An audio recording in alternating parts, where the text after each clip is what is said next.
Welcome to Mind and Soul Matters. We're pleased to share with you the third and final part of our Mental Health Forum series on conversations about suicide, organised in collaboration between Mind and Soul Matters, Melville Baha'i Community and Lifeline. Today's episode gives us an insight into a personal story of overcoming mental health challenges and the impact of losing a brother to suicide. I will leave the introduction of our very special guest to Dr. Dina Ashurian, MC of the Forum. If the content from today's episode raises any concerns for you, please reach out to your mental health service or contact Lifeline on 13 11 14. I will now introduce our final speaker, Ms. Lisa O'Malley. Lisa has been a proud advocate and voice for mental health prevention and intervention for many years. Lisa grew up in a small country town in regional Victoria with 4 brothers, which helped shape the defining characteristics of her life: community, compassion, and persistence. Since a young age, Lisa has had a love of sport, fitness, and recreation. She has previously worked as a swim teacher, water aerobics instructor, and fitness trainer, which taught her the importance of the relationship between physical activity and mental health. Lisa moved to Western Australia in 1993 with her husband, Mark, and soon after into the tight-knit community suburb of Palmyra, where they would raise their 2 children and remain until this day. In the years that followed, Lisa became involved in school PNC committees, co-founded the SOS, Save Our Schools, parent lobby group, coordinated Palmyra Together newsletter, co-managed Palmyra Farmers Market, was elected as a councillor to the City of Melville in 2015, and now stands as a state member for Bicton of the Western Australian Parliament since 2017. Lisa is a vigorous supporter of mental health organizations and charities, such as the Kai Fella Foundation, Barbarians Group, the Mackey Cup, and Lifeline WA. In 2014, Lisa lost her brother Michael to suicide. His loss impacted and changed forever the lives of everyone who loved and knew him. In Michael's memory, Lisa has continued to take action to improve mental health resources and outcomes for those throughout her community. Lisa believes it is a moral responsibility for every one of us to step up to this task, and she has kindly agreed to share her story. Thank you, Dina. So before I begin, I would like to acknowledge that we meet today on the lands of the Whadjuk people of the Noongar Nation and pay my respects to their elders past, present and emerging. I also want to acknowledge the disproportionate impact of suicide in their communities and of their people, and I extend my respect to Aboriginal and Torres Strait Islander people here with us today. I also want to acknowledge all of those in the room and watching online who have experienced loss by suicide. So a couple of disclaimers I have, but before I do that, it's pretty obvious. My voice is already shaky. But I know that for those of us who do share our personal experiences, they're really powerful opportunities. And I'm not going to shy away from that today, so bear with me. Disclaimers. So what I'm about to say is my personal experience of mental illness and suicide. I want to be clear in saying that I've been asked to be here because of my lived experience, and while I'm extremely grateful for the public platform which comes with being a Member of Parliament, I don't speak for the Parliament or government today. Likewise, whatever I may talk about as therapies or practices which I've found helpful to me are not to be taken as advice. Finally, before we dive into my story, I want to extend my heartfelt thanks to Dina and the Baha'i community of Melville and Lifeline WA for creating this opportunity. And I sincerely thank all of you here in person and online for joining this important conversation. Those of you who know me know how much I love to talk, know how much I love conversations. This one's difficult, but it's so important that I do it. So some of what I have to say may be uncomfortable for you. It certainly is for me. But remember, on the other side of discomfort, we just might find a way forward together. 2004, it was a time of big changes in my life. I became a mum, started up a small business with my husband, and there were the typical financial pressures that come with those things. But life was good, with a loving and supportive partner, a healthy child, close-knit family and wonderful friends. I had no reason to be unwell, I just was. And that's the thing with mental illness. It does not discriminate. Anyone can suffer. Back then, I used to ask, why me? The simple answer is, why not me? At the time, being focused on the why of my mental ill health took up a lot of my headspace. My thoughts were a constant loop of chasing the reason for my illness. Because I figured that if I knew why I was sick, then I would have the answer to how to get better, a bit like a broken arm. Working in the fitness industry as I did back then, I had plenty of experience of physical injury, but I was out of my depth with psychological pain.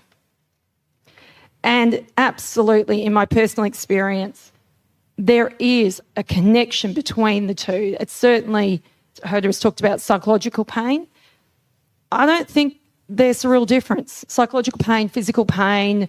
For me, the really interesting thing was the onset of my mental ill health manifested as physical ailments, debilitating neck pain, gastritis, insomnia, unexplained weight loss. I was convinced I had a terminal disease.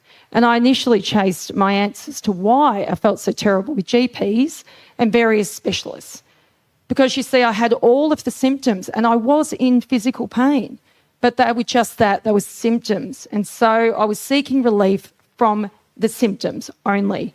I'd get better for a while, but then a new symptom would appear. It was actually a dear friend of mine who suggested that perhaps the cause of my distress was psychological. We've heard it before. At the time, I just wanted the pain to stop. It was at this time that I called Lifeline WA, which was a major turning point. So some things I learned during my mental crisis. I'd previously thought that recovery from a mental breakdown was linear, that a breakdown was a singular event. I found that getting to my rock bottom involved a series of breaking downs. Deep depression for me felt like being lost in a fog, punctuated by high anxiety, which saw me unable to sleep or focus. I was in constant flight and fight mode, constantly exhausted but unable to rest. I would ask my psychologist for the answer to getting better. She would say that I was the one with the answers and it was her job to help me find them. Eventually, I agreed with her. It was another turning point. So getting well and staying well, it doesn't just happen. It took years to understand what worked for me, and I did not get there alone. Support from professionals, family and friends was crucial. Asking for help and accepting help isn't easy. We're still a long way to go. There's still a lot of stigma and shame around mental illness. It's taken me 20 years. Before today, only my family and a handful of friends knew of my personal struggles. Sadly, mental ill health is not confined to me in my family. My oldest brother was diagnosed with bipolar disorder in his 40s, and tragically we lost our brother Michael to suicide in 2014. Michael's been gone for 10 years, but the impact of his death continues to be felt. I remain committed to making sure that others don't experience what I have, that they don't lose a brother, a sister, a mother, a father, a friend, a colleague, a son or a daughter. Words matter. Words are so important. Strike the word commit from the language whenever we talk about suicide. It's such a trigger word. I try to be kind when people say it because I understand it's probably just a habit. I don't think they mean anything by it, as in the person has done something terrible that they should be punished for. The other one that I feel quite strongly about, which we see in the media quite often, unsuccessful suicides. What, so they should try a bit harder next time? I mean, that absolutely makes me furious. So a couple of things there. Be kind to yourself. Be kind to others.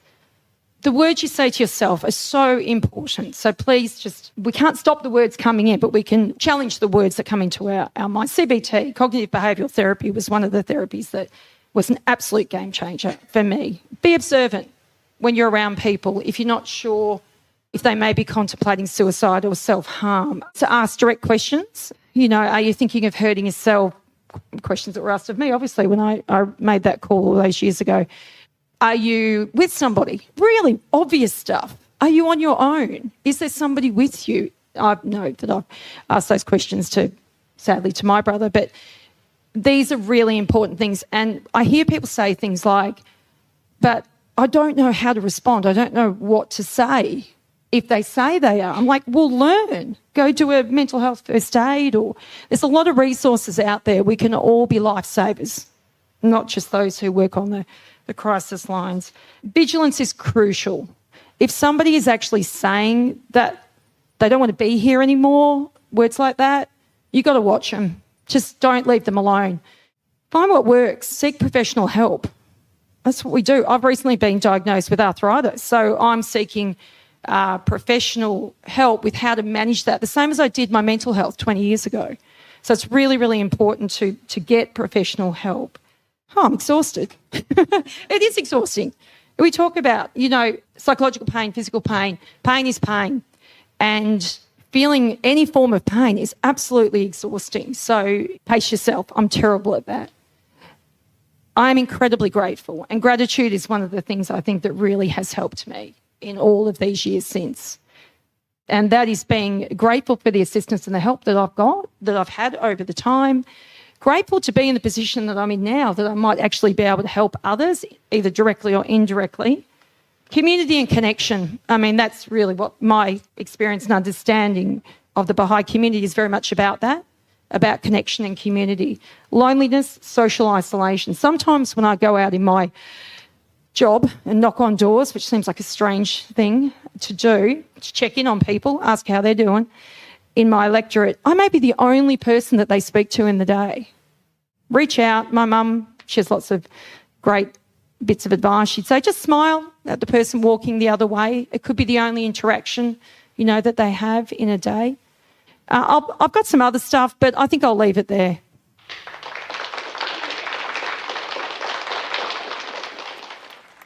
Now it's time to open it up to questions. Thank you. I was just wondering if you could help us with how we can be most helpful to those who have lost, I don't like the term lost somebody, they know exactly where they are, when their loved one has died through suicide. What is the most important and helpful thing that we could do to support them through that journey? Be there. Just be there. You may not... This is a time when you probably don't need words. In fact, words can be really not necessarily unhelpful. They may be unhelpful, but it's hard to find the words around that. Sorry, another piece of my mum's advice. Mum has some awesome advice. I've lived this one my whole life. Grew up in a very small town, tight-knit community, and Mum would always say, if something bad happens to somebody, go see them really quickly. Don't leave it. Because the longer you leave it, the harder it gets and gets awkward. And whether it's an illness or a loss or whatever it is, you just, which goes on to my theme of just be there, just go. In this last year alone, I've lost a good friend of mine that's lost her husband to suicide. My nephew just lost a friend. Somebody else I know just lost a brother. Like, it's just really, really difficult. So go, be there, do it straight away. One of the reasons I volunteer at Lifeline is because one of my friend's fathers killed himself when we were 21. Last weekend, I was at Rottnest with my group of girlfriends who we all met when we were one, I was 4. So we're, without giving away my age, but we've been friends a very long time, nearly 50 years, the girl that I went to kindy with. But the girlfriend whose father killed himself was there, and we haven't seen her. She lives in Brisbane, and we all talked really openly about her father's death, and we honoured him in that way.